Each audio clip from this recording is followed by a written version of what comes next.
Hola, buenas tardes. Soy Aleix Cases de Barcelona y tengo el placer de comoderar con la doctora Ana Vilar Jimeno del Servicio de Nefrología del Hospital Clínico de Valencia esta mesa, y en nombre de los dos quisiéramos agradecer a la Sociedad Española de Nefrología la amable invitación a presentar esta mesa de enfermedad renal crónica. Y ya sin más doy paso a la primera comunicación. Buenas tardes a todos. A continuación paso a presentar nuestro trabajo. Los ácidos grasos de cadena corta derivados de la microbiota intestinal contribuyen a modular los mecanismos patológicos asociados al daño renal. Los ácidos grasos de cadena corta, principalmente acetato, propionato y butirato, constituyen el producto final de la degradación de la fibra insoluble de la dieta por parte de la microbiota intestinal. La mayor parte de estos ácidos grasos de cadena corta, en torno al 90-95%, van a ser utilizados por los colonocitos como fuentes de energía, mientras que el 5% restante pasan a la circulación periférica, ejerciendo acciones distales en diversos órganos y tejidos. Este efecto lo ejercen a través de la unión a receptores específicos de membrana acoplados a proteína G, o bien pasan al interior de las células por transportadores específicos y actúan como inhibidores de las histonas de acetilasas, induciendo cambios en la transcripción de numerosos genes. En condiciones hemostáticas, el intestino está colonizado por numerosas bacterias simbiontes capaces de producir numerosos metabolitos microbianos beneficiosos, siendo los ácidos grasos de cadena corta los más abundantes y con un amplio abanico de funciones, como el mantenimiento de la integridad de la barrera epiteliointestinal o la homeostasis del sistema inmune. Sin embargo, durante el fallo renal, asociado con cambios en la dieta y la medicación, se produce una disbiosis intestinal, incrementando las bacterias productoras de toxinas urémicas y desplazando las bacterias productoras de ácidos grasos de cadena corta. Los niveles bajos de estos ácidos grasos conllevan a una mayor activación del sistema inmune y a una inflamación persistente, que contribuye al desarrollo del daño renal. Por lo tanto, incrementar o mantener los niveles de ácidos grasos de cadena corta podría ser una buena estrategia para frenar el desarrollo de la enfermedad renal crónica. Por tanto, nuestro primer objetivo fue analizar los niveles de ácidos grasos de cadena corta en pacientes con enfermedad renal crónica. Para ello se obtuvieron muestras fecales de 16 pacientes con enfermedad renal crónica y 16 controles sanos macheados por edad y sexo, y se analizaron mediante cromatografía de gases. Se observó que estos pacientes presentaban menores niveles de acetato, propionato y butirato, así como de la suma de todos los ácidos grasos de cadena corta, y además presentaban niveles disminuidos de la bacteria Clostridium 4, principal productora de butirato. Posteriormente, se analizó una segunda cohorte de 60 pacientes con enfermedad renal crónica en distintos estadios de la enfermedad, observándose una disminución progresiva de los niveles de estos ácidos grasos de cadena corta de acuerdo a la gravedad de la enfermedad, principalmente en el caso de propionato y butirato. Además, cuando analizamos la correlación entre los parámetros clínicos y los niveles de butirato o la suma de propionato y butirato, observamos una buena correlación con la función renal. Los niveles reducidos de butirato se correlacionan con una filtración glomerular baja y niveles altos de creatinina y de urea en sangre, por lo que podemos concluir que los niveles de estos metabolitos microbianos son reducidos durante el desarrollo de la enfermedad renal crónica, y esto se correlaciona con la pérdida de la función renal. A la vista de estos resultados y con el fin de identificar las rutas moleculares moduladas por estos ácidos grasos de cadena corta durante el daño renal, se realizaron estudios de RNA-seq utilizando la línea celular epitelial renal HK2 tratada con propionato y butirato antes o después de inducir inflamación con la citoquina TNF-alfa. Análisis de componentes principales de los genes diferencialmente expresados en las distintas condiciones y de ontología génica revelan que la inducción con TNF-alfa aumenta la expresión de 338 genes relacionados con la respuesta inmune y con la respuesta inflamatoria, como cabría esperar. Hay un efecto similar de propionato y butirato, compartiendo más del 80% de los genes que regulan, pero sí se observa un efecto diferencial según el ácido graso de cadena corta se añada antes o después de la citoquina inflamatoria. Posteriormente, se analizaron cuáles de los genes incrementados en situación inflamatoria eran modulados por los ácidos grasos de cadena corta, observándose una disminución de 113 genes relacionados todos con la respuesta inflamatoria, la respuesta inmune, la respuesta a interferón y la activación de la ruta NF-κB, que habían sido previamente asociados con el daño renal. Algunos de estos genes fueron validados posteriormente por PCR, corroborándose los resultados de la RAI. Finalmente, se comprobó que todas estas rutas moleculares relacionadas con la inflamación y la activación del sistema inmune eran moduladas por los ácidos grasos de cadena corta, tanto cuando se analizaba su efecto preventivo como el efecto terapéutico. Una de las rutas moleculares reguladas por propionato y butirato fue la mediada por la interleuquina 1. Para comprobar estos resultados elegimos un modelo celular en el cual hay una alta tasa de activación de la inflamación y producción de IL-1 beta, que fue la línea celular monocíclica THP1. Se comprobó que los ácidos grasos de cadena corta no solo disminuyen componentes del inflamasoma, sino que también disminuyen de forma dependiente de la dosis la liberación de la citoquina IL-1 beta. Además, otro de los genes ampliamente relacionado con el daño renal y que resultó regulado por los ácidos grasos de cadena corta fue VDR. VDR es un receptor dependiente de su ligando, la vitamina D, la cual necesita para posteriormente unirse al heterodímero RXR, pasar al núcleo y regular la expresión de cientos de genes, entre los que se encuentran genes inflamatorios. Está claramente establecido que los pacientes con enfermedad renal crónica presentan un déficit en vitamina D, reduciendo con ello la expresión génica de VDR. Comprobamos los resultados de la RAI mediante PCR Western blot, corroborando un incremento significativo y dependiente de la dosis de la expresión de VDR tras el tratamiento con propionate y butirato, y lo que es más importante, un incremento de VDR en el núcleo. Es decir, propionato y butirato favorecen la translocación de VDR al núcleo de forma análoga al efecto de la vitamina D. De hecho, el tratamiento combinado con la vitamina D tiene un efecto aditivo en la expresión de VDR sobre el tratamiento solo con ácidos grasos de cadena corta y, lo que es más importante, actúa incrementando su translocación al núcleo. Con el fin de determinar si los efectos de estos ácidos grasos de cadena corta se debe a su función como inhibidores de histonas de acetilasa, se utilizaron diferentes inhibidores específicos, algunos de ellos en fase preclínica. Identificamos que el inhibidor específico, el del HDAC1, incrementa de forma significativa la expresión de VDR y los mismos resultados fueron observados inhibiendo esta HDAC con un SIRNA específico. Además, mediante ensayos de chip comprobamos que la HDAC1 se une a una región reguladora de VDR, mientras que en presencia de propionato y butirato esta unión no se produce. Y además, esto se asocia con unos mayores niveles de acetilación en esta región. Por lo tanto, podemos proponer que el HDAC1 se une a VDR impidiendo su expresión, mientras que el tratamiento con los ácidos grasos de cadena corta bloquea la unión de HDAC1, facilitando la acetilación de las histonas, apertura de la cromatina y con ello la transcripción de VDR. En conclusión, podemos decir que en una situación de hemostasis, los ácidos grasos de cadena corta producidos por la microbiota intestinal ayudan a mantener un estado antiinflamatorio y controlar la respuesta inmune. Sin embargo, la disbiosis junto a cambios en la dieta hace que estos ácidos grasos de cadena corta disminuyan severamente durante el daño renal crónico, favoreciendo una situación inflamatoria. La administración de propionato y butirato podría contribuir a revertir esta situación, inhibiendo la expresión de genes inflamatorios o incrementando la función transcripcional de VDR. Muchas gracias.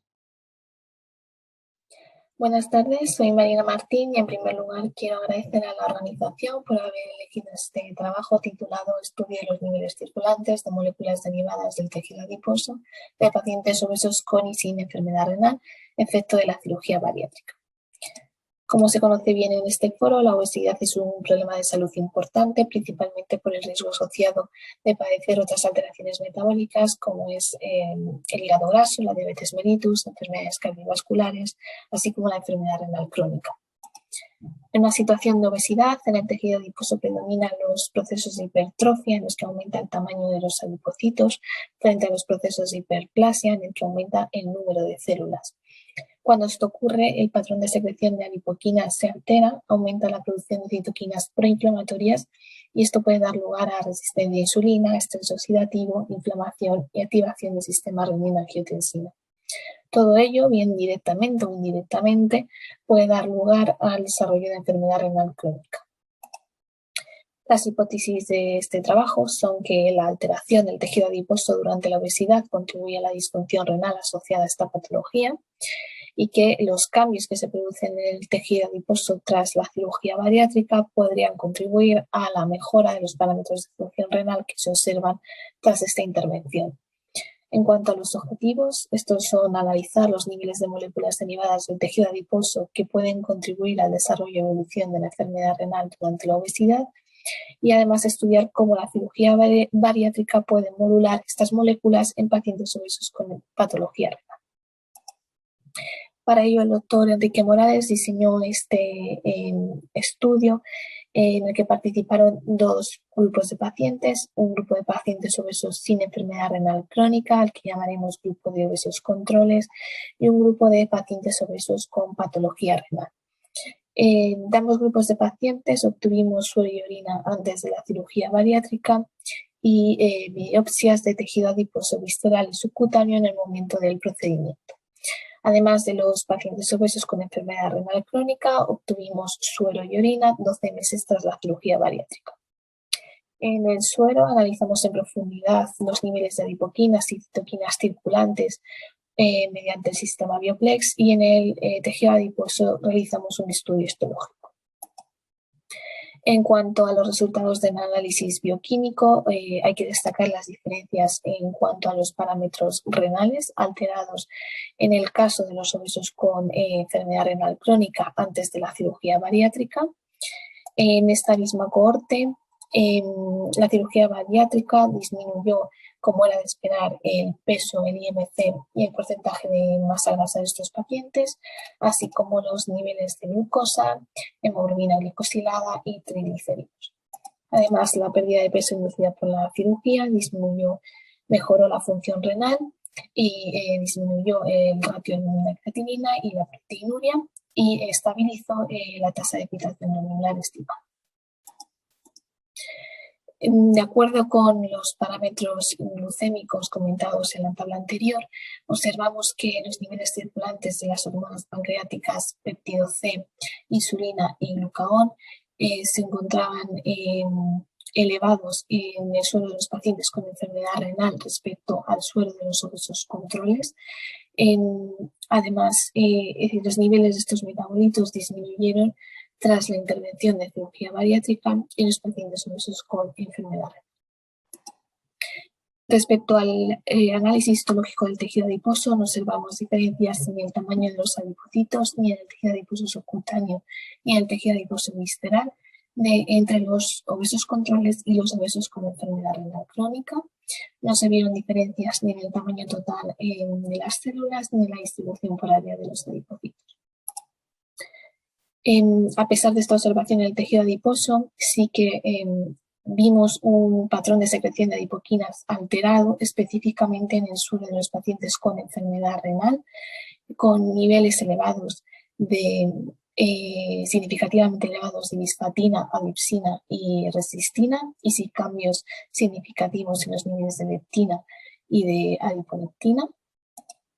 En cuanto a las citoquinas, también observamos un aumento notable de las citoquinas proinflamatorias, interleuquina 1 beta, interleuquina 1 RA, TNF-alfa, interleuquina 6 y MCP1 en el suero de los obesos con enfermedad renal crónica respecto a los obesos controles. También observamos este aumento en los niveles de los factores proangiogénicos VEGF, FGF y PDGF, y en los factores profibróticos TGF-beta1 y TGF-beta2.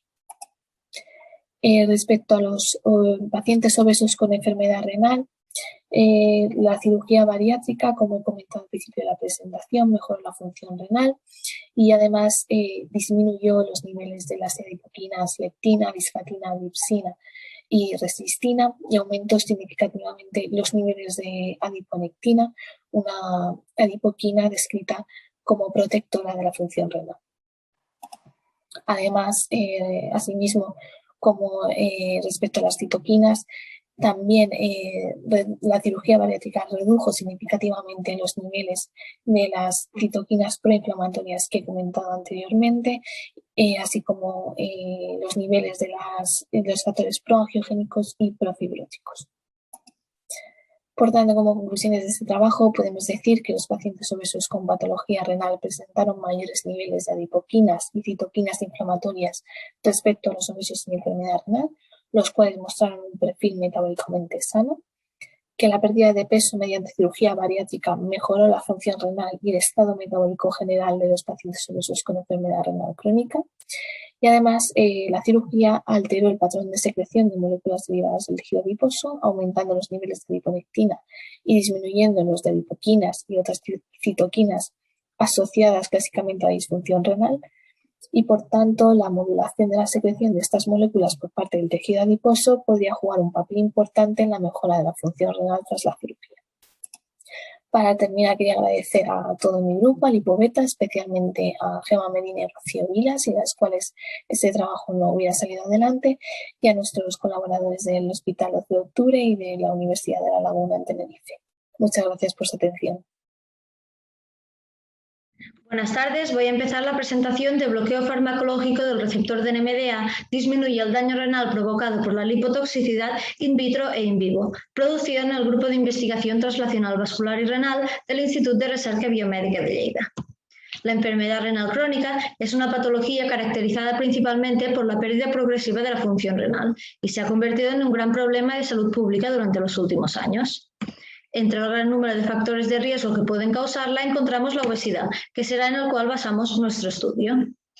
La nefrona, tal y como es conocido, está formada por distintos tipos celulares. En concreto, en el túbulo proximal encontramos las células epiteliales. Estas son las más sensibles a la lipotoxicidad debido a que su soporte energético es básicamente lipídico y no pueden gestionar una sobreexposición a ellos.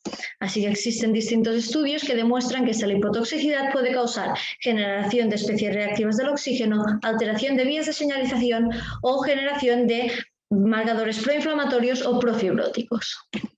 El receptor de N-metil-D-aspartato es un canal de glutamato y miembro de la familia de los receptores ionotrópicos de glutamato. Es un canal no selectivo que permite el influjo de sodio y calcio y el eflujo de potasio. Este canal, una de sus características principales es que su activación puede generar una cascada de reacciones dependientes del calcio. Pero se ha demostrado que su crónica activación o downregulación puede producir una disrupción de la homeostasis renal, evocando una serie de secuelas patofisiológicas. Existen fármacos capaces de bloquear el polo del receptor, impidiendo la entrada de calcio y actuando como antagonistas no específicos del receptor, como memantina y MK801. Así que nuestro objetivo principal es determinar el papel del receptor de NMDA en la lesión renal inducida por hiperlipidemia. In vitro creamos dos modelos experimentales, el primero usando células HK2 que estuvieron expuestas a concentraciones crecientes de ácidos grasos como son el oleato y el palmitato, con una concentración de 2 en 1 para ver la respuesta de estas células a dicho estímulo. El segundo, usando estas células y combinándolas con ácidos grasos y antagonistas del receptor de NMDA. Primero, exponiendo las células a un medio de deprivación durante 5 horas y posteriormente durante 24 horas con este tratamiento combinado. In vivo usamos ratones Black 6 que estuvieron expuestos a una dieta normal o alta en grasa a partir del tercer mes de nacimiento. 4 semanas después de iniciar esta dieta se empezaron con las inyecciones de memantina y MK 3 veces a la semana y finalmente a las 22 semanas de edad fueron sacrificados, obtuviendo estos 4 grupos experimentales.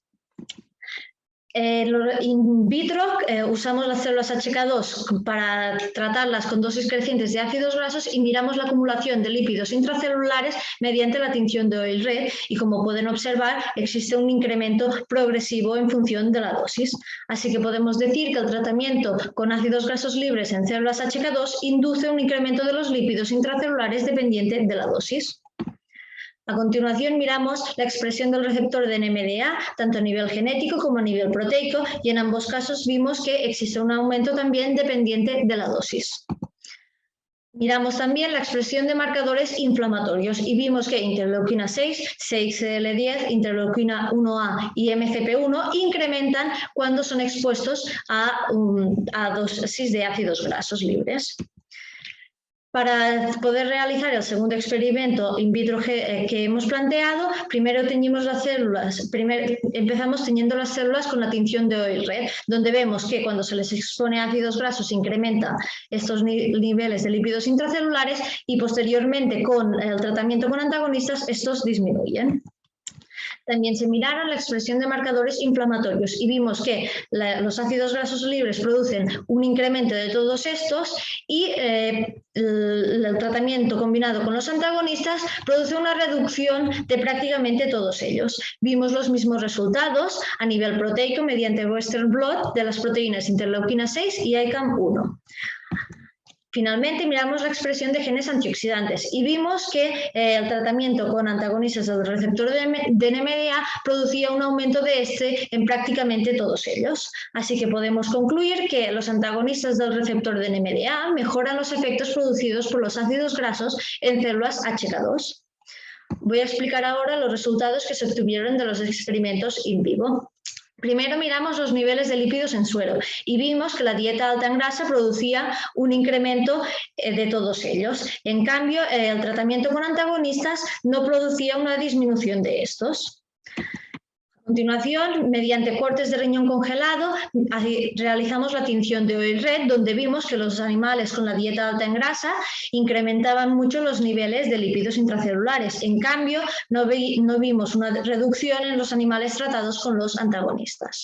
A continuación, miramos la expresión del receptor de NMDA, tanto a nivel genético como a nivel proteico, y vimos que la dieta alta en grasa producía un aumento de expresión de este receptor en ambos casos. A continuación, miramos la expresión de marcadores inflamatorios en el riñón y vimos que la dieta alta en grasa incrementaba todos estos marcadores, mientras que el tratamiento con los antagonistas los reducía prácticamente todos ellos. A continuación, miramos los marcadores de daño tubular, OPN y ENGAL y vimos que la dieta alta en grasa producía un incremento de estos marcadores y que también el tratamiento con los antagonistas producía una tendencia a la baja de estos. Y finalmente miramos los marcadores de fibrosis renal, alfa-smooth-masa-lactin, bimentina, fibronectina y TGF-beta y vimos que la dieta alta en grasa producía un aumento de estos, mientras que no observamos estos mismos resultados con el colágeno 1A1 y 1A2. Asimismo, solamente alfa-smooth-masa-lactin se reducía con el tratamiento con los antagonistas. Así que podemos concluir que la administración de antagonistas del receptor de NMDA no disminuye el perfil de hiperlipidemia inducido por la dieta alta en grasa, indicándonos que la diana principal de los antagonistas del receptor de NMDA está en la protección renal de los animales alimentados con dieta alta en grasa, en vez de alterando sus niveles lipídicos. Gracias por su atención y si tienen alguna cuestión no duden en preguntar.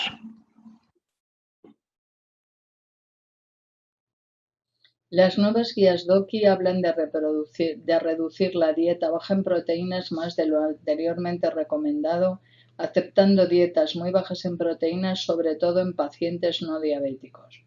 Es difícil conseguir dieta baja en proteínas de forma mantenida y cambiar así hábitos alimentarios de los pacientes con enfermedad renal crónica. Una dieta baja en proteínas puede producir disminución de la masa muscular si no está bien equilibrada. El objetivo de este estudio ha sido analizar la distribución de pacientes con enfermedad renal crónica avanzada en 4 estratos de ingesta proteica y su relación con parámetros de nutrición, composición corporal, fuerza muscular y mortalidad. El NPNA se estableció a través de la fórmula de Maroni que cambia de hombres a mujeres. Se valoró su relación con parámetros nutricionales bioquímicos, de composición corporal, fuerza muscular, MIS y desgaste proteico energético. La composición corporal se evaluó por bioimpedancia vectorial monofrecuencia Aker vía 101 y la fuerza muscular por dinamometría con dinamómetro Passline 120240. Valoramos 224 pacientes, 68,6% eran hombres, con una media de edad de 70 años, con enfermedad renal crónica avanzada, con un filtrado glomerular por ceca de EPI 3B, 4 y 5 no en diálisis, a los que se les prescribió una dieta con 0,8 gramos de proteínas por kilo de peso y día en la consulta. La figura siguiente muestra el porcentaje de paciente según los grupos de ingesta proteica. Menos de 0,6 un 7,10%, de 0,6 a 0,8 un 28,9%, de 0,8 a 1 un 34,7% y más de 1 gramo por kilo de peso y día un 29,5%. De alguna forma cabe destacar que solo el 35% de los pacientes a los que se les había indicado la dieta con 0,8 gramos por kilo de proteína por kilo de peso y día la cumplían. Encontramos diferencias significativas intragrupos según los niveles de NPNA en parámetros bioquímicos como en albúmina, no así en prealbúmina, transferrina, PCR, si bien la muestra no estaba inflamada, hemoglobina y linfocitos totales. En cuanto a composición corporal por bioimpedancia, encontramos diferencias entre grupo en el ángulo de fase, porcentaje de masa celular, agua corporal total, agua intracelular, porcentaje de masa muscular, de masa magra, masa grasa y en la escala de nutrición-inflamación. Analizando como parámetro de posible fuerza muscular medido por dinamometría el índice de masa celular y utilizando el punto de corte en 8, que sería más de 8 buen índice de fuerza muscular, los diferentes grupos de ingesta proteica se distribuyen según la tabla siguiente, viendo cómo aquellos que tienen un porcentaje mayor de pacientes que tienen ingesta proteica mayor presentan un BCMI significativamente mayor. Lo mismo hicimos utilizando las escalas del Pew y de MIS para los diferentes estratos de grupo de NPNA, encontrando diferentes intragrupos según tuvieran o no desgaste proteico energético con una diferencia significativa. Y en el MIS con punto de corte en 5 también encontramos diferencia significativa intragrupos. Por último, analizamos la mortalidad según los estratos de NPNA y dividimos fundamentalmente, empezamos por 4, pasamos a 3, agrupando por debajo de 0, o sea, mayor de 0,8, de 0,6 a 0,8 y menor de 0,6, como se muestra en la tabla. Y si bien vemos cómo parece que sobreviven menos los pacientes que tienen una menor ingesta proteica, la diferencia no es estadísticamente significativa. Como conclusiones, las dietas bajas en proteínas en los estratos estudiados no aumentan la mortalidad, pero pueden favorecer malnutrición, por lo que hay que vigilar su repercusión. Un porcentaje bajo siguen los consejos dietéticos de ingesta proteica menor de 0,8 gramos kilo día en las unidades ERCA. Conviene monitorizar el estado de nutrición y valorar suplementar con cetoanálogos para prevenir malnutrición siempre que sea preciso. Muchas gracias. Concordancia entre dinamometría con índice de masa celular por bioimpedancia para el diagnóstico de la fuerza muscular en pacientes con enfermedad renal crónica. La fuerza muscular es un factor independiente relacionado con mortalidad y presarcopenia, aumentando la mortalidad si disminuye. Usualmente utilizamos la fuerza de prensión en extremidades superiores con dinamómetro, si bien el índice de masa celular puede considerarse también como herramienta de valoración de la fuerza muscular. El objetivo de este estudio es establecer la concordancia entre la fuerza de prensión por dinamometría y el índice de masa celular por bioimpedancia para evaluarlos como herramientas de valoración de fuerza muscular. Valoramos 325 pacientes con enfermedad renal crónica avanzada, estadio final 3B, 4 y 5 sin diálisis de una unidad ERCA y hemos simultaneado la medición con las dos herramientas, estableciendo correlación concordancia con el test de Bland-Altman y estableciendo el coeficiente de correlación intraclase.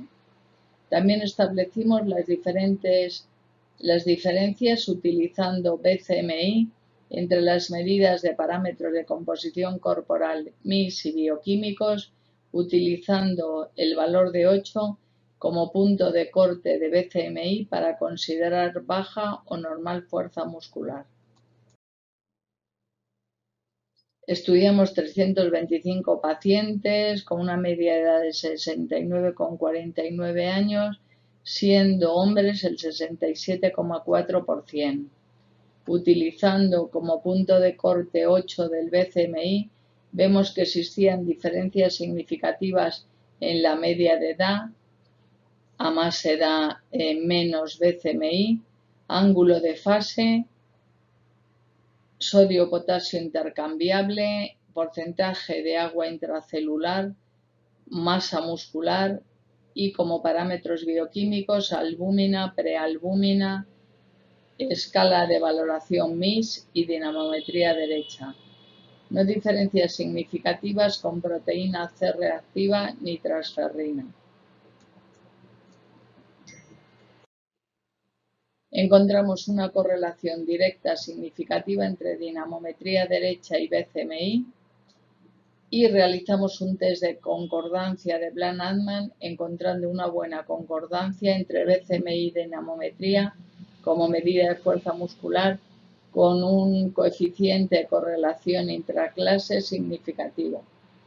Asimismo, realizamos un estudio de regresión univariante y multivariante, siendo el porcentaje de agua intracelular y el sexo las variables que daban un mejor modelo. Aquí tenemos el test de concordancia de Bland-Altman entre BCMI y dinamometría y el coeficiente de correlación intraclase significativo. Y aquí tenemos el análisis de regresión uni multivariante para BCMI mayor de 8, en el cual encontramos diferentes factores de riesgo, edad, sodio-potasio intercambiable y MIS, y factores protectores, aumento en el ángulo de fase, mayor porcentaje de agua intracelular, albúmina, prealbúmina y mayor dinamometría derecha. Proteína C reactiva no fue significativo. Y aquí tenemos el análisis multivariante en el que aparece porcentaje de agua intracelular y sexo como mejor modelo. Como conclusiones del estudio, el índice de masa celular medido por bioimpedancia presenta una buena concordancia con la dinamometría, constituyendo ambas una herramienta de medida de fuerza muscular para pacientes con enfermedad renal crónica avanzada. La dinamometría es una medida directa de la fuerza de prensión, si bien el BCMI debe considerarse como medida de fuerza muscular si la dinamometría no es posible. El índice de masa celular, al determinarse por bioimpedancia, puede alterarse con el estado de hidratación al ser una medida indirecta. Muchas gracias por su atención. En primer lugar, quisiera agradecer a los que han presentado las comunicaciones. Han sido muy interesantes y la verdad es que de una alta calidad. Me he olvidado de decir, y presento mis excusas, que la primera comunicación de los ácidos grasos de cadena corta derivados de la microbiota intestinal contribuyen a modular los mecanismos patológicos asociados al daño renal, de la doctora Corte Iglesias, ha sido nombrada la mejor comunicación de esta mesa de enfermedad renal crónica. Felicidades, y recibirá un diploma por parte de la SEN próximamente. Y doy paso a la doctora Aguilar para que abra la discusión. Gracias. Bueno, gracias. Lo dicho, enhorabuena a las comunicaciones del primer bloque. Vamos a iniciar la discusión. Tenemos 17 minutos para poder hacer preguntas. Animar a toda la audiencia, por favor, a que pueda hacer preguntas a través de la plataforma. Con un icono que es un lápiz podéis empezar a enviar las preguntas. Después empezaremos con el segundo bloque de comunicaciones. Pero bueno, adelante. Vale. No veo. ¿Tú ves alguna, Ana? No, vale. Por ahora no hay ninguna dentro. Vale, bueno, pues empezamos nosotros, ¿no? Sí. Bien, bueno, la primera quería felicitar a doctora Corte Iglesias, porque realmente creo que ha sido un trabajo muy interesante y creo que aporta un valor añadido, ¿no? Es decir, hasta ahora nos hemos fijado mucho en el papel de la inflamación y las toxinas urémicas, y no hemos dado tanta importancia a la disminución de los ácidos grasos de cadena corta, ¿no? La pregunta que yo me hago, todos estos trabajos que habéis hecho, esta disminución de ácidos grasos de cadena corta, que disminuyen a medida que disminuye el filtrado glomerular, ¿esto tienen relevancia clínica en los estudios in vitro? Quiero decir, que esta disminución que habéis visto son clínicamente relevantes. A ver, nosotros lo que hicimos fue validar estos resultados mediante pacientes y luego lo que queremos ver in vitro sería el efecto que tendrían estos ácidos grasos de cadena corta en una situación inflamatoria, para así un suplemento mediante prebióticos poder disminuir la respuesta inflamatoria en los pacientes. Entonces digamos que sí que tendría traslación hacia los pacientes, vaya. Vale, y otra pregunta. El hecho de que aparezcan en estadios relativamente precoces de la enfermedad renal crónica hace pensar que probablemente la dieta juegue un papel menor. Digo esto porque como nefrólogos siempre tendemos a restringir la ingesta de potasio a nuestros pacientes y esto hace que restrinjan la ingesta de frutas y verduras, por lo tanto de fibra, que es el sustrato natural de los ácidos grasos a partir de las bacterias, ¿no? Si estáis viendo esto, ¿quiere decir que la enfermedad renal crónica está induciendo cambios en la microbiota incluso independientemente de la dieta? A ver, es que yo creo que la bajada de los ácidos grasos de cadena corta en estos pacientes no solo se debe a los cambios en la dieta, sino que también se ve influenciada por la toma de antibióticos y todo lo que rodea a la enfermedad, no solo la dieta. Entonces, como que lo hay que coger como un conjunto de todo, no solo en ese campo. Muy bien, muchas gracias. No veo que haya más preguntas, ¿no? No hay más preguntas, no. Bueno, yo tengo para la doctora Martín. Me gustaría, veo que es enhorabuena, es una forma muy objetiva, ¿no?, de confirmar la obesidad en todas sus variantes como un gran factor de riesgo, ¿no?, para nuestros pacientes. Me ha parecido ver que en los pacientes, no en el grupo control, los pacientes con enfermedad renal crónica, el filtrado pre y post cirugía, había un ligero empeoramiento post cirugía. ¿Es posible? Es que en estos pacientes, al contrario de lo que ocurre normalmente con la enfermedad renal crónica, que se ve un descenso del filtrado glomerular en los enfermos renales, vimos que la mayoría de los pacientes con enfermedad renal crónica tenían hiperfiltración realmente. Entonces, por eso hablamos de una estabilización del filtrado glomerular. Lo que hizo la cirugía fue disminuir en la mayoría de los pacientes este filtrado y entonces parece que están aún más bajos después de la cirugía, pero es porque la mayoría de los pacientes tenían un filtrado glomerular muy elevado antes de la cirugía. Vale. Y aún así son enfermos renales crónicos. Sí.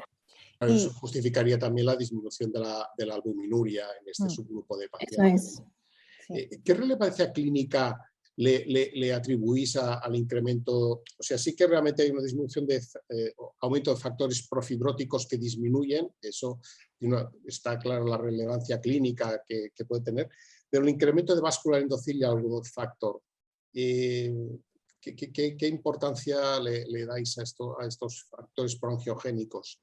Bueno, siempre se ha descrito que la enfermedad renal crónica disminuye a lo mejor estos factores angiogénicos y entonces se produce como una permeabilidad vascular, pero también se ha visto que en algunos estudios esta sobreexpresión o este aumento de los factores angiogénicos produce como un aumento de vasos defectuosos en el riñón, en el glomérulo. O sea, no aumentan el número de capilares, pero estos capilares son defectuosos. Realmente no funcionan como deberían y aún así se puede producir hiperfiltración y proteinuria.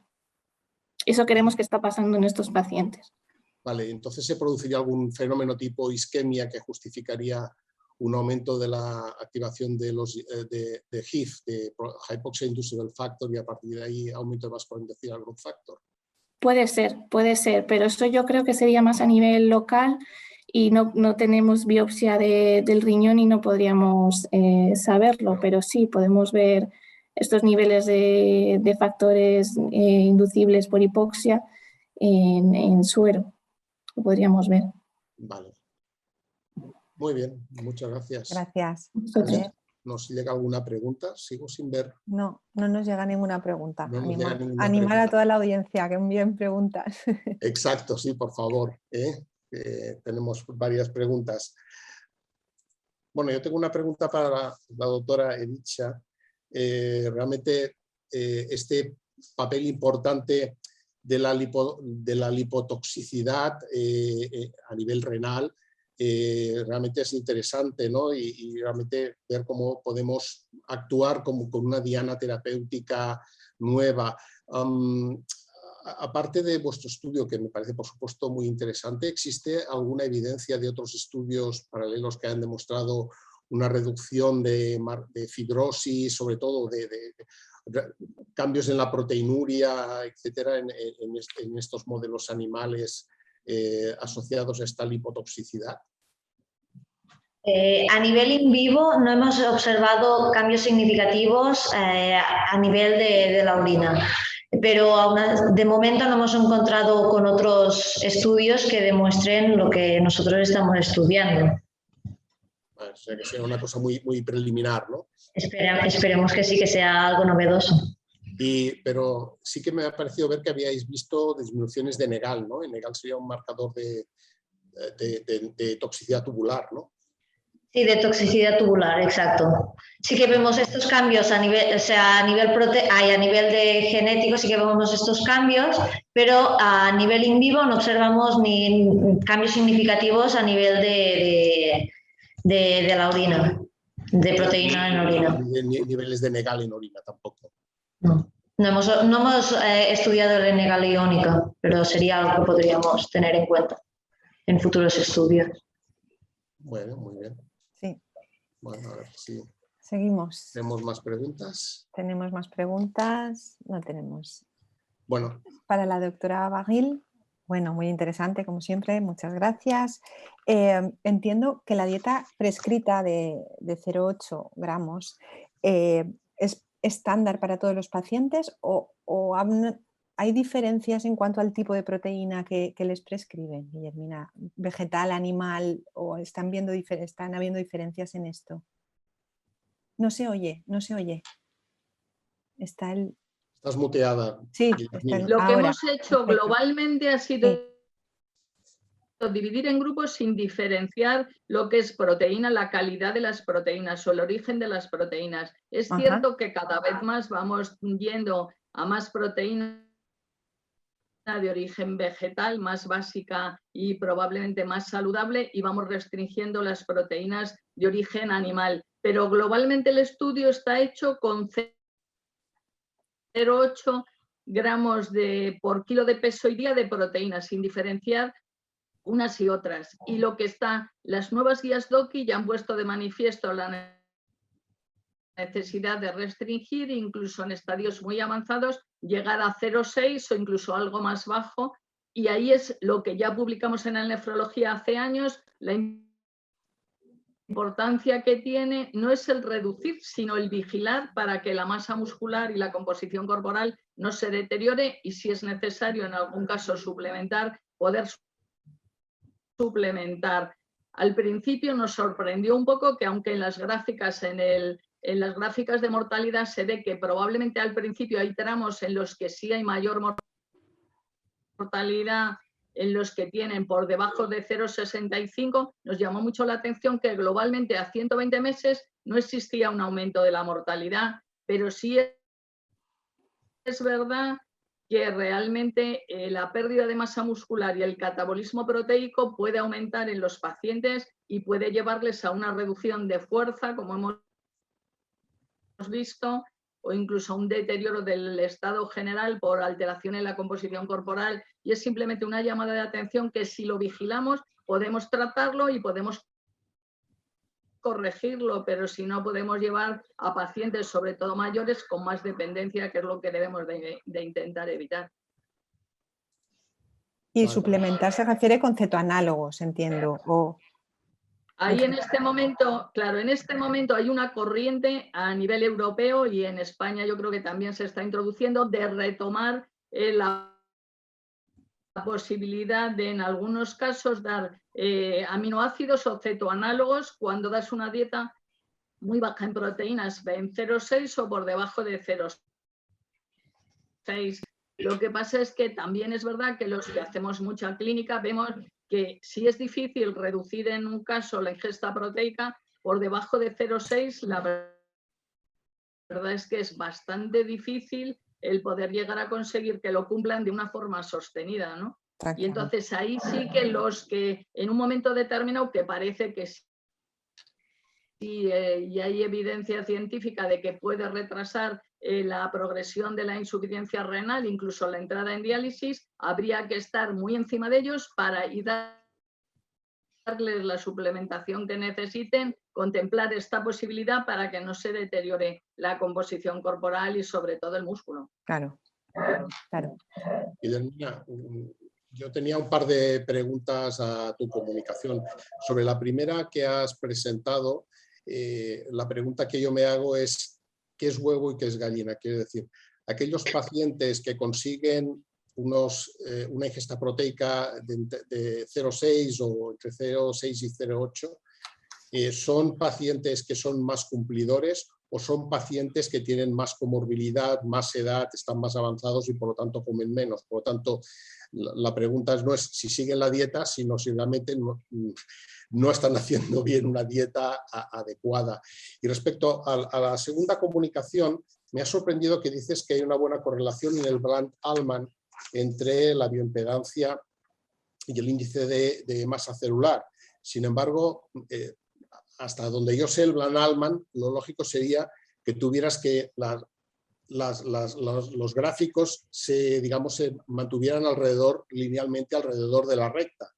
Y en cambio yo veo que lo que tienes es una progresión. Por lo tanto, realmente las diferencias entre los dos grupos son diferentes, ¿no? Hay como un sesgo, ¿no? ¿Podrías aclararnos un poco más estos dos aspectos? Sí, primero con respecto a lo de la dieta, hay enfermos que son supercumplidores y que les dan una dieta o les daban una dieta hace 2 años y siguen sin poder probar nada de nada, cuando ya vamos liberalizando casi más la dieta y ahí come muy poquito. Y los pacientes, es cierto que los pacientes muy mayores o con mucha insuficiencia renal y que no quieren entrar en diálisis, hacen lo que sea para no entrar, incluso piensan que realmente, aunque no coman proteínas, no suba la urea y la creatinina, ya está todo logrado, cuando lo que les tenemos que enseñar es que se acumulan una serie de metabolitos o de toxinas urémicas diferentes, incluso como cada vez se habla más, que la alteración de la microbiota puede jugar también un papel muy importante por toda una de las causas, por todas las medicaciones que toman. Entonces, por una parte, no es bueno el que se hagan dietas excesivamente restrictivas y luego hay pacientes que realmente no, hay pacientes que con tal de no entrar en diálisis, aunque sean y jóvenes, que lo que no quieren es hacer las restricciones que se necesiten, pero sí deberíamos de estar en 0,8. Como hemos presentado, es que la mayor parte de pacientes en estadio ya 3B, 4 y 5 es que comen más de 0,8 y en algunos casos la tasa de progresión tampoco es muy alta, ¿no? Con lo cual, si se eligen bien alimentos y se hace una dieta más o menos correcta, en muchos casos podemos admitir los 0,8, 0,9 sin grandes problemas. Con respecto al otro, a ver, con el Bland-Allman sería que estuvieran 2 desviaciones estándar por encima y por debajo de lo que puede ser la línea media. Entonces, en ese sentido, sí que están dentro de las 2 desviaciones, con lo cual el Bland-Allman sería, hay una buena concordancia, pero las conclusiones a las que llegamos y a la diferencia que vemos es que si bien están entre las 2 desviaciones, una es una medida directa, como la dinamometría, y otra es una medida indirecta. De ahí que haya, vamos a decir así, una cierta dispersión entre lo que puede ser una y otra, aunque cumplan las 2 desviaciones estándar por encima y por debajo al realizar el test, ¿no? Entonces, ¿miden lo mismo? ¿Qué es para lo que hacemos el test de Bland-Allman? Probablemente las 2 sean una buena herramienta. Una es una medida directa y una es una medida indirecta, con lo cual yo, si me tengo que quedar con alguna, me quedo con la dinamometría mejor, pero no cabe la menor duda que si tenemos un BCMI y lo tenemos seriado en unos pacientes y no tenemos posibilidad de hacer dinamometría, nos va a dar una medida buena de lo que puede ser fuerza muscular. Bueno, Muchas muchas gracias. gracias por el aclaramiento. Sí, Ana, seguimos, ¿no? Sí, sí, nos hemos quedado ya sin tiempo para más discusión. Pasamos al segundo bloque. Gracias. Buenos días, soy Beatriz Gil Casares y vengo a contarle el trabajo Comunidad de Madrid ejemplo del modelo integrado de tratamiento sustitutivo renal, análisis de riesgos competitivos. En el año 2019, más de 7.000 españoles iniciaron tratamiento sustitutivo renal. La elección de tratamiento afecta tanto a la calidad de vida como a los eventos intercurrentes como a la supervivencia del paciente. De hecho, muchos pacientes utilizarán hemodiálisis, diálisis peritoneal o trasplante dependiendo de sus circunstancias en cada momento. De esta manera, el cambio entre distintas modalidades o transiciones podría considerarse como una progresión esperada y se conoce como modelo integrado de tratamiento sustitutivo renal. En este escenario, es necesario plantearnos cuál es la mejor secuencia de tratamiento. Para ello, analizamos todos los pacientes mayores de 16 años del registro madrileño de nefrología que iniciaron tratamiento sustitutivo renal en los últimos 11 años. Nuestro objetivo es describir el movimiento de pacientes entre las diferentes terapias. Para ello nos servimos de los modelos de riesgos proporcionales y competitivos y realizamos un análisis por intención de tratar, es decir, según el tratamiento sustitutivo renal inicial, y un análisis por tratamiento recibido, es decir, dividimos a los pacientes en 4 grupos según si han recibido un solo tratamiento, que puede ser la hemodiálisis o la diálisis peritoneal, o si han cambiado de terapia, iniciando en hemodiálisis y cambiando a diálisis peritoneal, o pasando de diálisis peritoneal a hemodiálisis. En esta diapositiva están recogidos los resultados significativos del análisis por intención de tratar. Podemos ver que de los casi 9.000 pacientes que iniciaron tratamiento sustitutivo renal, la mayoría lo hizo en hemodiálisis. Los pacientes incidentes en hemodiálisis tenían más edad que los de diálisis peritoneal y trasplante, y la nefropatía diabética era su causa más frecuente de enfermedad renal, mientras en los incidentes en diálisis peritoneal y trasplante eran las glomerulonefritis. Los pacientes en hemodiálisis presentaron una mayor mortalidad y un menor acceso al trasplante. En esta diapositiva están recogidos los resultados significativos del análisis por tratamiento recibido. Podemos ver que aunque la mayoría de los pacientes solo recibe hemodiálisis durante este tiempo de seguimiento, se analizan otros 2 nuevos grupos de pacientes, que son los que cambian de una técnica a otra. Mientras que los pacientes que solo reciben hemodiálisis y diálisis peritoneal mantienen unas características similares a las comentadas previamente, los pacientes que cambiaban de técnica tienen unas características muy distintas a las técnicas en las que inician terapia. Aquellos que cambian de hemodiálisis a diálisis peritoneal lo hacen antes, el 70% en los 6 primeros meses. Comparando con los pacientes en hemodiálisis, son pacientes más jóvenes, tienen menos mortalidad y mayor acceso al trasplante renal. De esta manera tienden a compartir más características con la técnica en la que acababan, la diálisis peritoneal. En cambio, los pacientes que iniciaban en diálisis peritoneal, su transición a hemodiálisis era mucho más lenta, mucho más gradual, y está integrado por pacientes con un perfil más similar a los que reciben solo hemodiálisis. Tienen más edad, más nefropatía diabética, mayor mortalidad y menor posibilidad de trasplante que el resto de los pacientes que solo reciben diálisis peritoneal. Se sabe que los pacientes que se sometieron a un trasplante tuvieron una supervivencia significativamente mayor que los que no lo hicieron. Cuando un evento, en este caso el trasplante, modifica la posibilidad de observar el evento de interés, en este caso la mortalidad, nos encontramos ante un riesgo competitivo. Lo habitual para calcular la probabilidad acumulada de mortalidad es aplicar el método Kaplan-Meier, pero ante la presencia de un riesgo competitivo, este análisis sobreestima la tasa real de evento. Si analizamos la distribución por años de las técnicas como se muestra en esta diapositiva, podemos apreciar que un elevado porcentaje de pacientes reciben un trasplante renal a lo largo del seguimiento.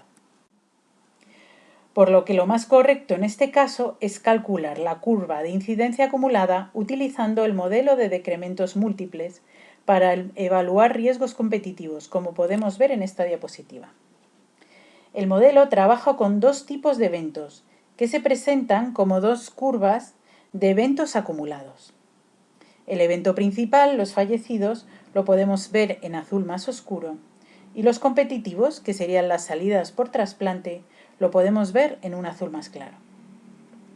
Este análisis vemos representados los 4 grupos por tratamiento recibido, en el cual podemos apreciar cómo la evolución de los pacientes que cambian de técnica se parece más a la modalidad de destino que a la de origen.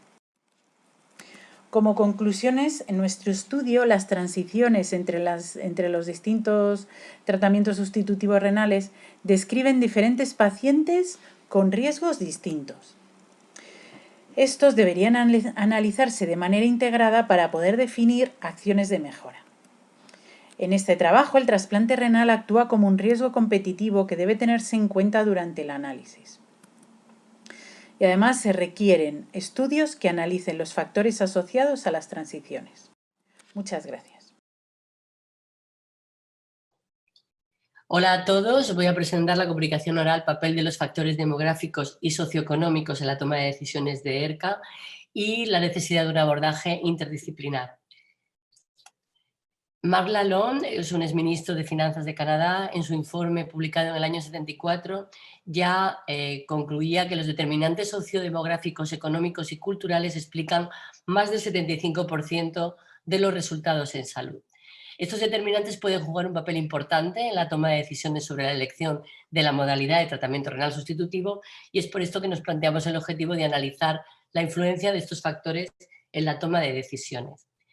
Es un estudio retrospectivo observacional en 673 pacientes que estuvieron en el proceso de toma de decisiones en la unidad de ERCA del Hospital del Mar durante 12 años, desde el año 2009 hasta el año 2020. Las variables estudiadas fueron datos clínicos, sociodemográficos como la edad y el género, el grado de dependencia mediante el test de Bartel para las actividades básicas de la vida diaria y el test de Lawton-Brody para las actividades instrumentales de la vida diaria, y analizamos también la nacionalidad, la barrera idiomática y el entorno socioeconómico. Una vez pasado el proceso de toma de decisiones que consta de todas estas fases que pongo en la diapositiva, de los 673 pacientes, 402, es decir, un 60% eligió la técnica de hemodiálisis, un 24% eligió la diálisis peritoneal y un 16% el tratamiento conservador. Y de ellos, 44 optaron secundariamente por trasplante de vida. En relación a la edad, los pacientes que eligieron tratamiento conservador eran significativamente mayores que los que elegían hemodiálisis y diálisis peritoneal y había un porcentaje mayor de mujeres que elegían tratamiento conservador.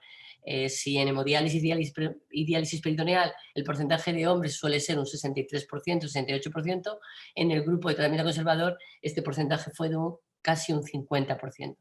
Y también vimos que el grupo de pacientes que elegía hemodiálisis iniciaba la técnica o elegía la técnica con un filtrado glomerular más bajo que los que elegían diálisis peritoneal y tratamiento conservador.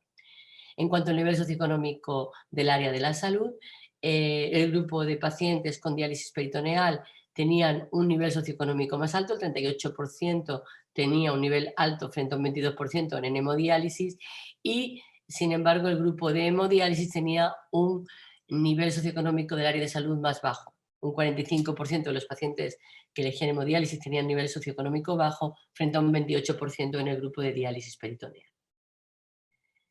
En relación a la nacionalidad,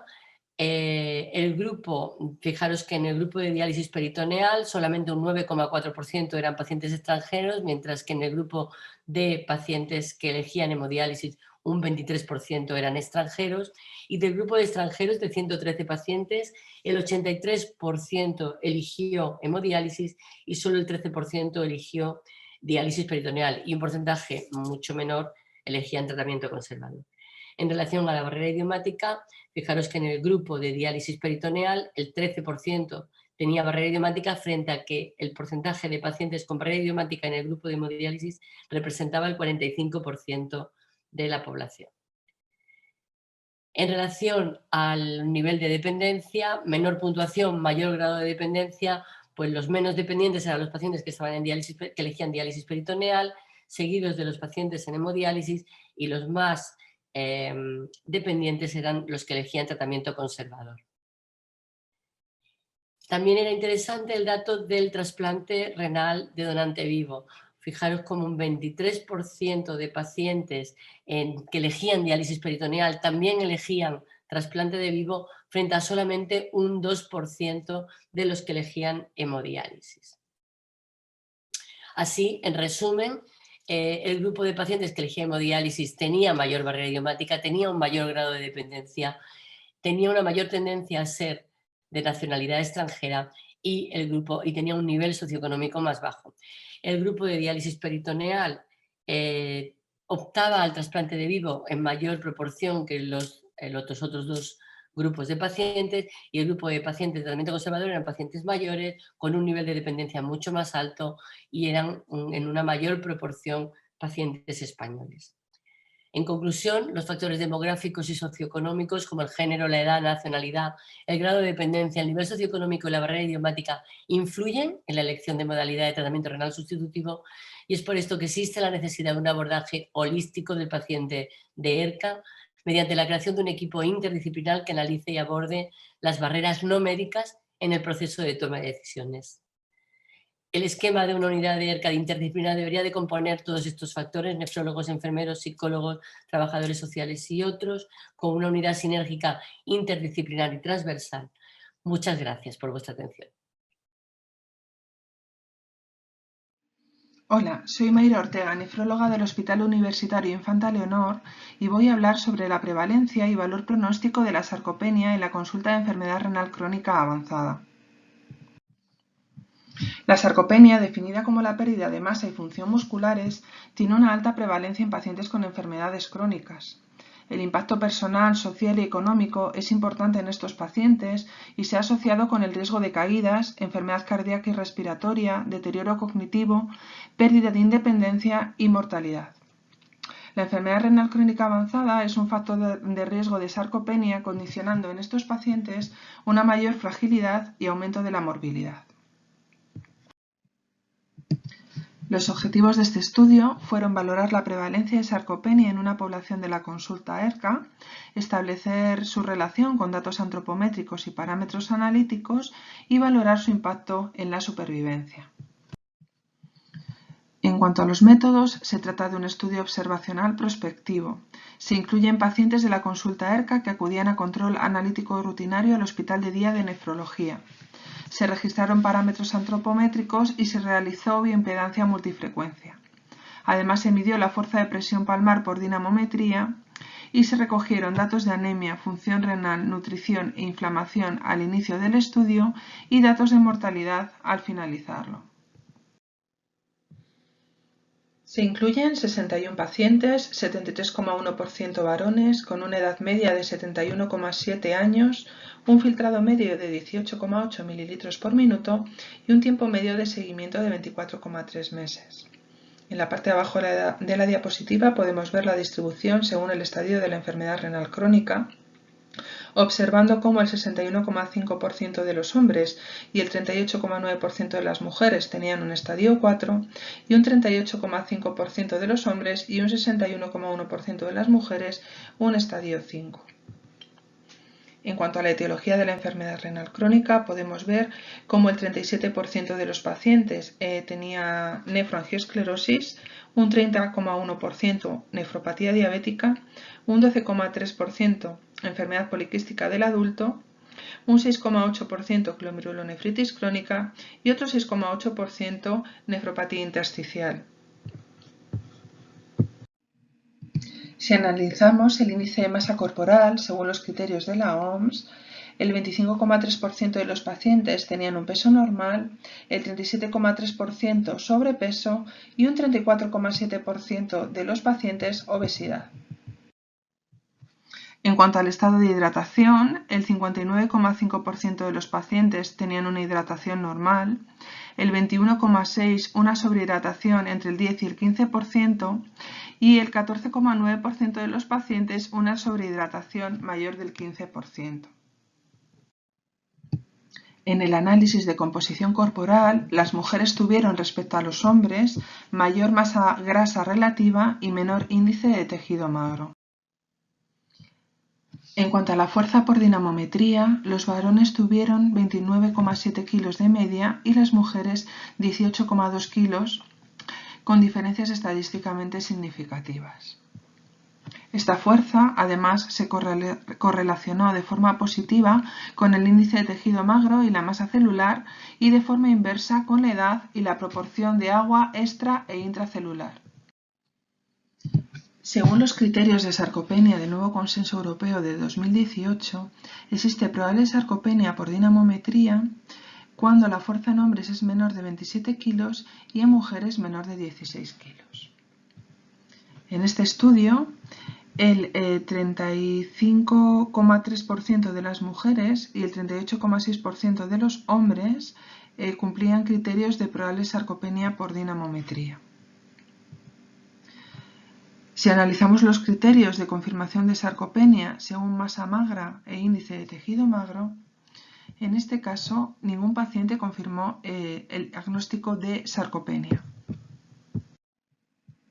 Si analizamos los pacientes con probable sarcopenia por dinamometría y el índice de masa corporal, podemos observar cómo el 33,3% tenía un peso normal, el 42,9% sobrepeso y un 23,8% obesidad.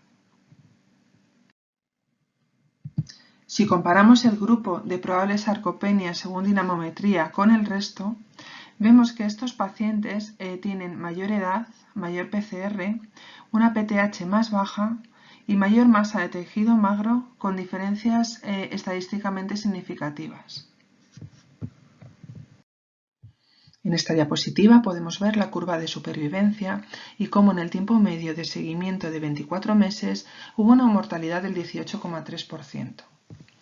Además, en el análisis univariante influyeron en la mortalidad la edad, la PCR, el índice de tejido magro y la probable sarcopenia por dinamometría.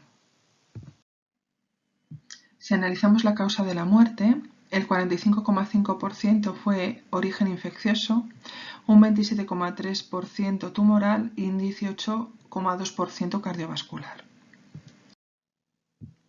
Si analizamos más a fondo esa causa infecciosa, de ese 45,5% de origen infeccioso, un 36,4% fue en el seno de una infección por COVID-19 y un 9,1% debido a otras infecciones.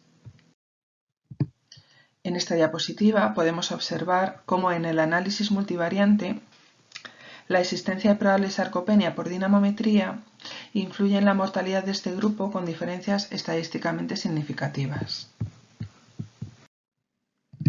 Para concluir, decir que según los nuevos criterios de sarcopenia de 2018, existe en la población ERCA una prevalencia elevada de probable sarcopenia según la fuerza de presión palmar medida por dinamometría, pero que no se confirma según los criterios de índice de tejido magro ni de masa magra. El grupo de pacientes con probable sarcopenia tuvo parámetros inflamatorios más elevados y una PTH más baja. La mortalidad fue mayor en el grupo de probable sarcopenia según la fuerza muscular. Y por último decir que la medición de la fuerza por dinamometría es una herramienta sencilla que debería ser incluida de manera rutinaria en la práctica clínica para detectar a aquellos pacientes de mayor riesgo y poder establecer lo antes posible medidas preventivas y terapéuticas. Muchas gracias. Buenas tardes, soy Carlos Íñiguez Villalón, residente del Hospital de Puerto Real en Cádiz, Y en esta comunicación voy a presentar el trabajo que realizamos sobre la supervivencia en pacientes mayores de 75 años con necesidad de iniciar terapia renal sustitutiva. Para ello vamos a seguir este guión durante la presentación. El envejecimiento paulatino de la población, fruto del alargamiento de la esperanza de vida, se traduce en el ámbito sanitario y concretamente en el ámbito nefrológico en una población cada vez más añosa y comórbida en las salas de diálisis o en los pacientes con necesidad de iniciar terapia renal sustitutiva. En esta gráfica podemos ver cómo más del 50% de la población con necesidad de iniciar terapia renal sustitutiva son mayores de 65 años y concretamente el grupo de mayores de 75 años supone el segundo grupo más frecuente. Aquí podemos ver en la gráfica de la izquierda la función de supervivencia en función de los distintos grupos de edad. El grupo de mayores de 75 años, que se corresponde con la línea amarilla, tiene una supervivencia del 60% a los 2 años y esta desciende hasta el 40% a los 4 años. En la gráfica de la derecha lo que podemos ver es la mortalidad en función de la técnica elegida y en función de los distintos grupos de edad. En aquellos pacientes mayores de 75 años que eligen hemodiálisis o diálisis peritoneal, la mortalidad es superior al 20% al año. El objetivo del trabajo fue analizar la supervivencia en pacientes con enfermedad renal crónica mayores de 75 años en función de si decidían iniciar terapia renal sustitutiva o si por el contrario se mantenían con un tratamiento conservador. Para ello elegimos una muestra de 142 pacientes mayores de 75 años con un filtrado glomerular menor de 30 mililitros minuto que estaban en seguimiento en la consulta ERCA desde el año 2010. A continuación, lo que calculamos fue el tiempo que transcurrió desde que el filtrado glomerular descendió de los 10 mililitros minuto y desde el inicio de terapia renal sustitutiva hasta el momento del éxito sobre el análisis de los datos. De los 142 pacientes, 76 estaban formados por mujeres frente a 66 hombres. En cuanto al tipo de tratamiento elegido, 54 pacientes decidieron continuar con un tratamiento conservador, lo que supuso una edad media de 83,4 años, frente al grupo que decidió iniciar algún tipo de terapia renal sustitutiva, que estaba formado por 88 pacientes, con una edad media del grupo de 81,36. En cuanto a la etiología de la enfermedad renal crónica, de aquellas que fueron filiadas, la diabetes mellitus fue la más frecuente. La diabetes mellitus es una enfermedad con una prevalencia en aumento y esto, sumado al aumento de la esperanza de vida, ha hecho que la enfermedad renal diabética suponga la principal causa de entrada en diálisis a nivel mundial. En cuanto a la cardiopatía isquémica, supone el principal factor pronóstico y el principal factor de morbimortalidad en aquellos pacientes con enfermedad renal crónica. Además, estos pacientes tienen un perfil lipídico característico que aumenta su capacidad heterogénica a medida que disminuye el filtrado glomerular. En cuanto a la enfermedad cardíaca, la prevalencia de hipertrofia ventricular izquierda, cardiopatía isquémica e insuficiencia cardíaca es mucho más frecuente en aquellos pacientes diabéticos frente a los pacientes no diabéticos. En cuanto a nuestra muestra, un 30% de los pacientes tenían antecedentes de cardiopatía isquémica, lo que supuso un factor pronóstico muy importante.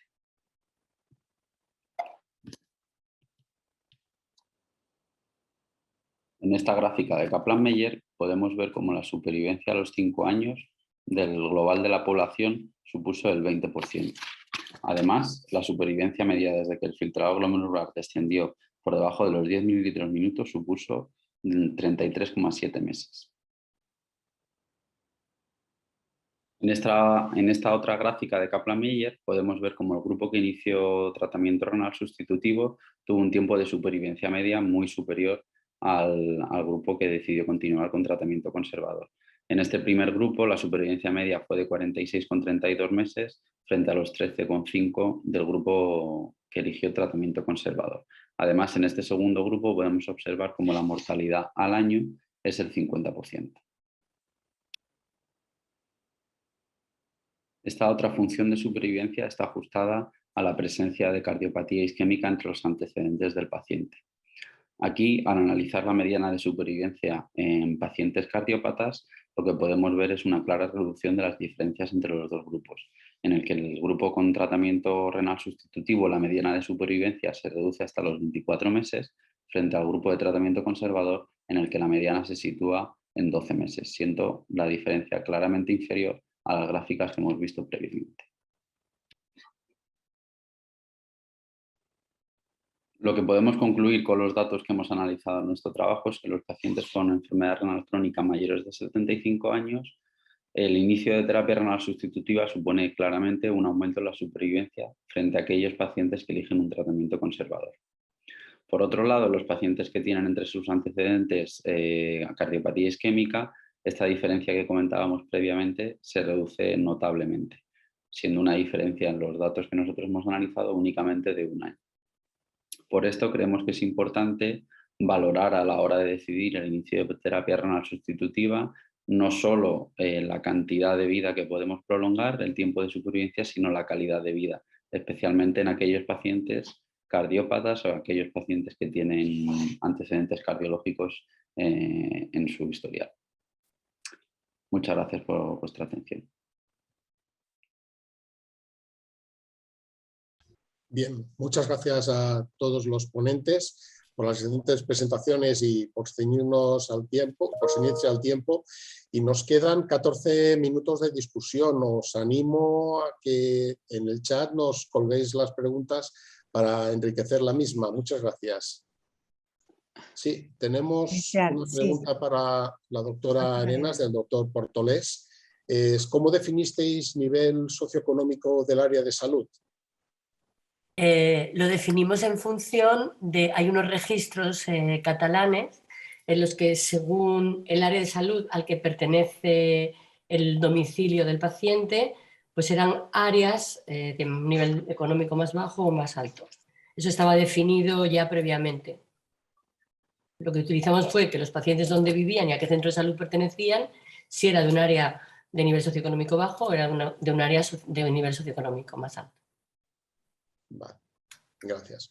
Yo también tenía una pregunta para ti, porque realmente es sorprendente que, sobre todo los extranjeros y que tienen barrera idiomática, escojan más hemodiálisis y, por supuesto, mucho menos tratamiento conservador. Respecto a esto último, ¿es un problema sociocultural de estas personas o está relacionada con la edad? Es decir, a lo mejor es que son gente más joven y por lo tanto no serían tributarios de tratamiento conservador. Pregunta. Sí, es un factor confundente, claramente. Lo que pasa es que sí, es verdad, son gente más joven y además más independiente. Esto es lo que llama la atención, que este tipo de pacientes elija más hemodiálisis que diálisis peritoneal, que debería de ser lo contrario. En cuanto a tratamiento conservador, yo creo que está motivado precisamente porque son gente más joven. Ya. Pero que nos cojan, por ejemplo, peritoneal, podría estar relacionado, yo que sé, con su situación del domicilio. Es una técnica domiciliaria, ¿no?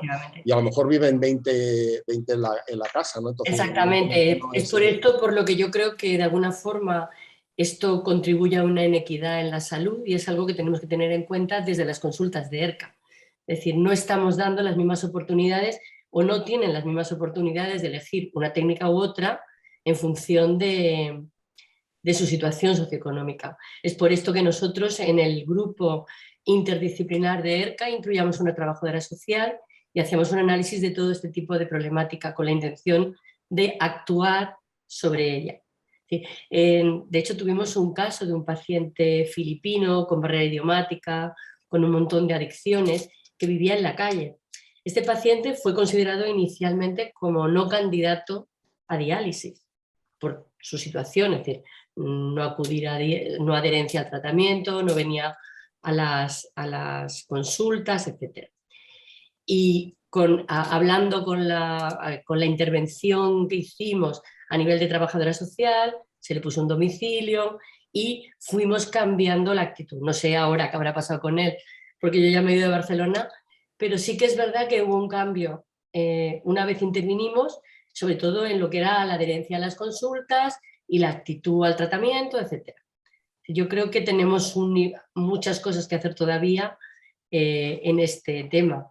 Es verdad que la forma de elegir que fueran, bueno, es decir, probablemente dentro de los de nivel socioeconómico bajo, como que elegimos fue el área de salud, habría de todo, pero realmente salía significativo el área de salud en el que vivían. Por tanto, el tema socioeconómico es un factor que está influyendo. Claro, por supuesto. Pero es difícil interactuar, ¿no? Es decir, si no tienes, por ejemplo, estoy poniendo el caso como en otros países, unidades de diálisis peritoneal asistida, poco vas a poder hacer, ¿no? Por mucho que el paciente quiera, la familia quiera, ¿no? Porque realmente no vas a poder cambiar lamentablemente su situación digamos, social y bueno, familiar, ¿no? Nosotros, por ejemplo, en la FRIAD hemos puesto un piso, no sé si ayer estuviste o oísteis en nuestra mesa, que era una mesa de tratamiento integral. Parte del tratamiento integral consiste precisamente en eso que estás hablando tú, de favorecer o de poner o ayudar a que haya diálisis peritoneal asistida, y estamos participando en un proyecto precisamente en esa línea, o hemodiálisis en residencias, o nosotros lo que hicimos en Galicia fue poner un piso en el cual pues, personas que estaban en la calle, pues los 4 viven juntos y se hacen intervenciones no solamente dándoles la posibilidad de vivir en un piso, sino también de, bueno, pues de comprometerlos, de insertarlos en la vida laboral, de adherencia terapéutica, de que se ayuden los unos a los otros. Es decir, son labores, bueno, que a lo mejor del sistema público es difícil de llevar, pero creo que hay un camino por recorrer ahí. O al menos ser conscientes de que existe. Sí, gracias. Yo, por no perder un poco el hilo en cuanto al equipo multidisciplinar del que estáis hablando en la consulta ERCA, sería pues una pregunta quizá común para la doctora Arenas y el doctor Íñiguez, sobre todo para el tratamiento, para el tratamiento conservador, cuando la elección es tratamiento conservador y entra en juego el equipo multidisciplinar, que además del trabajador o trabajadora social es importante las hospitalizaciones a domicilio, primaria, para paliativos. ¿Cuál es vuestra experiencia? Porque la sensación es que estamos muy atados, por lo menos según en comunidades, y entonces esto nos dificulta muchísimo el trato al paciente que elige esta modalidad. Habla tú, que ya habla mucho. Sí, bueno, la experiencia que nosotros tenemos en el Hospital de Puerto Real, normalmente hay pacientes que el equipo de paliativos puede ayudarnos en la etapa final, sobre todo en el domicilio, pero son los menos. Normalmente hay que apoyarse mucho en la primaria, y hay primaria que sí que se involucra más, y hay veces que, bueno, pues no es tanta la ayuda que recibe el paciente de primaria. Pero en líneas generales suele ser más bien por parte de primaria este apoyo en la parte ya final que por el equipo hospitalario, que suele tener una carga más amplia de pacientes y, bueno, esporádicamente pueden asumir a lo mejor alguno de nuestros pacientes. En Barcelona había un equipo de tratamiento paliativo y había sociosanitarios, es decir, lugares en los que los pacientes con más nivel de dependencia o con más necesidades podían ingresar temporalmente. Es decir, había un apoyo logístico bastante importante, ¿verdad? Que depende mucho de las comunidades. Yo creo Claro, que tenemos un poco que aprender unos de otros en este sentido. Claro, tendrían que ser circuitos mucho más establecidos, ¿no? Pero bueno. Y es llamativo como en algunas comunidades, por ejemplo en Asturias, la proporción de pacientes que elige tratamiento conservador es muy inferior a, por ejemplo, los pacientes que eligen tratamiento domiciliario. Es decir, a lo mejor hay un grupo de pacientes que con mucho apoyo, por ejemplo, la diálisis peritoneal asistida, podrían no elegir tratamiento conservador, podríamos hacer una diálisis no tan exigente a nivel de KTV, entre comillas, sino más exigente a nivel de proporcionar mejor calidad de vida en los últimos años, pues con diálisis no tan largas o más adaptadas al paciente, pero le puedes prolongar su vida con más calidad de vida. Ya. Muchas gracias. Muchas gracias. Yo tenía una pregunta para la doctora Gil Casares. Me ha parecido muy interesante realmente los resultados que habéis sacado, sobre todo de los pacientes de transición, ¿no? Entonces, creo entender, por lo que has explicado, que los que están en hemodiálisis y transfieren a ADP seguramente son pacientes que entran en hemodiálisis porque no se les ha podido preparar para la técnica, 6 meses, ¿no? Es decir, el tiempo y que luego son transferidos de una manera ya más reglada, entre comillas, a diálisis peritoneal, y que son pacientes que funcionan muy bien. En cambio, los que pasan de DP a hemodiálisis probablemente es un fallo de filtración, un fallo de la técnica o un fallo de filtración de membrana, y en cambio tienen un pronóstico que se acerca al del paciente en hemodiálisis, es decir, que tienen peor pronóstico, menos posibilidad de trasplantarse, etcétera, etcétera. Me sorprende un poco sobre todo esta segunda transición. ¿A qué lo atribuís? ¿Son pacientes más añosos, más comórbidos a pesar de que empiezan peritoneal? ¿O tienen otras complicaciones intercurrentes? No sé, me parece muy interesante. Efectivamente, Alexis, muchas gracias. Pues por la pregunta. Sí, efectivamente es un poco lo que queríamos poner de manifiesto. En primer lugar, estos pacientes que empiezan en hemodiálisis, ¿no? Que ahí, pues como estamos hablando, pues yo creo que probablemente habría que seguir pues hablando de la ERCA, intentando intensificarla, y probablemente pues están poniendo de manifiesto pues a todos esos pacientes que probablemente pues no hemos captado bien en ERCA y que han tenido que tener un inicio urgente en hemodiálisis y que posteriormente han pasado a diálisis peritoneal. Y esos pacientes que, como tú dices, ¿no? Que han empezado en diálisis peritoneal y que eran pacientes pues, más añosos y con más comorbilidad que los pacientes en diálisis peritoneal, y a pesar de eso, ¿no? Probablemente por una buena educación previa a la entrada en terapia sustitutiva renal, pues han podido empezar en diálisis, y luego por un fallo de técnica, un fallo tardío de técnica, pues ya han tenido que pasar a hemodiálisis, ¿no? Ya hay estudios que dicen pues, que estos pacientes pues, tienen mejor pronóstico que los que directamente solo empezaron en hemodiálisis. Y bueno, también pues la importancia, queríamos reflejar pues eso, que la terapia renal sustitutiva pues no es solo ir a diálisis o ir a peritoneal, sino que, pues que es un continuo y que poquito a poco los pacientes van a ir pasando de una terapia a otra, y que no pasa nada si estamos en diálisis peritoneal y el paciente tiene que pasar a hemodiálisis en cualquier momento. Sí. Bueno, al hilo de esto había una pregunta que yo creo que está respondida del doctor Agustín Cajaño: ¿cuáles fueron las razones principales de transferencia entre hemodiálisis a peritoneal y al contrario? Que si habéis analizado este dato, ¿no? Claro, está hecho con el registro madrileño de salud, que no tenemos estos datos, y entonces pues bueno, sí que invitamos a pues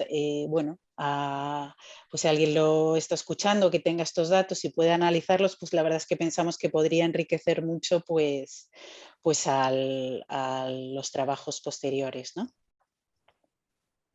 Bueno, no tenemos, veo, preguntas. Nos queda solo, nos queda creo 2 minutos. 2 minutos, sí. Gracias. Quería hacer una pregunta sobre el tema de la sarcopenia y la medida por dinamometría, que en cambio, curiosamente, no se ve que esto se traduzca en masa magra, ¿no? Es decir, que sí que se traduce que los que están sarcopénicos tienen, digamos, menor masa magra, pero en cambio, cuando lo analizáis, si están sarcopénicos, según la definición de masa magra, no lo encontráis, ¿no? ¿Cómo explicáis esa diferencia? ¿Es que a lo mejor los estándares que tenemos en España tendríamos que cambiarlos?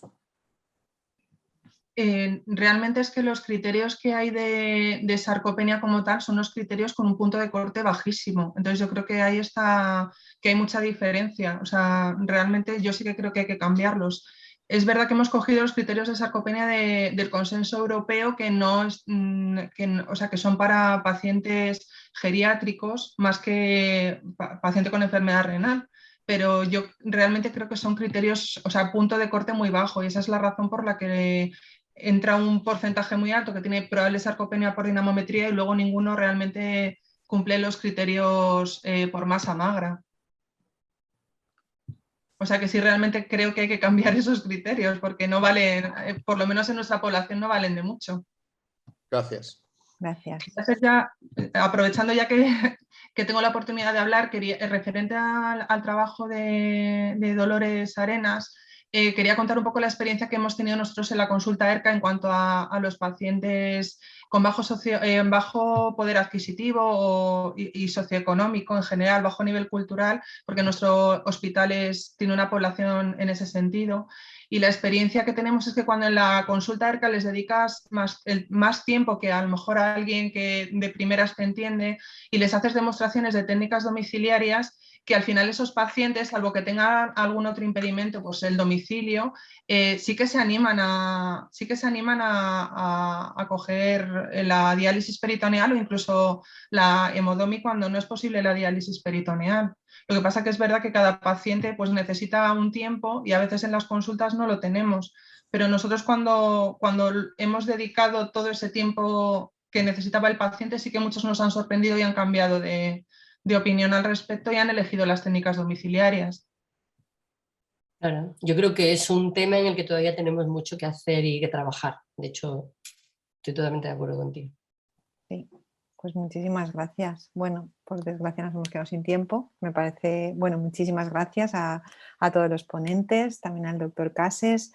Y bueno, creo que ha sido una mesa muy, muy interesante y además con líneas de trabajo estupendas a futuro. Así que, bueno, hasta luego y gracias. Gracias. Adiós. Pero, gracias.